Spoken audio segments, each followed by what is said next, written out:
Sa himpapawid, kakaibang set of skills naman ang kailangan para masigurong makamit mo ang iyong target.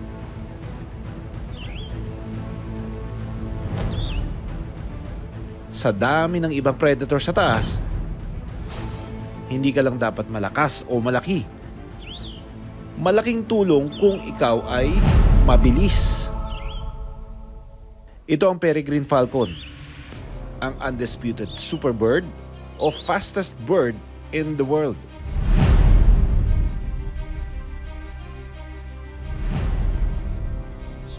Kaya nilang lumipad ng bilis na 389 kilometers o mas mabilis pa sa bullet train. At halos 3 beses na mas mabilis sa takbo ng cheetah. Sila ang maituturing na fighter jet ng Animal Kingdom. Dati ko nang pinuntahan ang isang nesting site ng Peregrine Falcon sa Luzon. Pero syempre, hindi ito naging madali. Makakapitan na.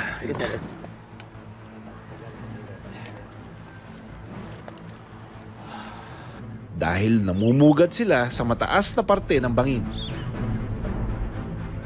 Hanggang sa naabutan namin na may nahuli ng almusal ang Peregrine Falcon. Medyo mahirap sila makita from this vantage point kasi yung sky is actually making it more difficult for us to appreciate them, no? But with the aid of the telephoto lenses, mas na-appreciate natin sila isa-isa. Mas nakikita natin yung mga behavior at na-observe natin kung paano sila kumain, paano sila maganda sa paglipad. They hunt in mid-air. So yung mga lumilipad na ibon, yun yung hahabulin nila. At yun yung dadagiti nila para kainin nila mismo or ipakain sa mga inakay nila kagaya nitong nakikita natin ngayon. Ang batang Peregrine Falcon na ito, nagsasanay na para maging kasing bilis niya ang kanyang mga magulang sa himpapawid.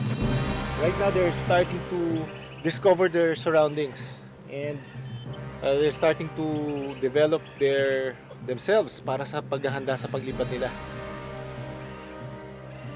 We're seeing actually four young ones, no? And they're fledglings already. Habang lumalaki ang mga inakay, nililipat sila ng kanilang magulang sa mas mataas na lugar. Ito ang kanilang magiging training ground sa paglipad. Sa ere, makikita silang parang nagdo-dogfight. Mahalagang masanay sila sa anumang pagsubok. Lalo na, laban sa illegal hunting. Hindi pa rin kasi nawawala ang mga namamaril ng ibon. Hinuhuli sila gamit ang airgun.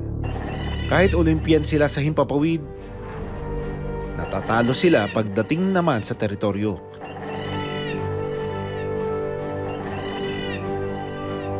Dahil ang kagubatan na dati nilang tirahan, napalitan na ng gusali at mga sasakyan.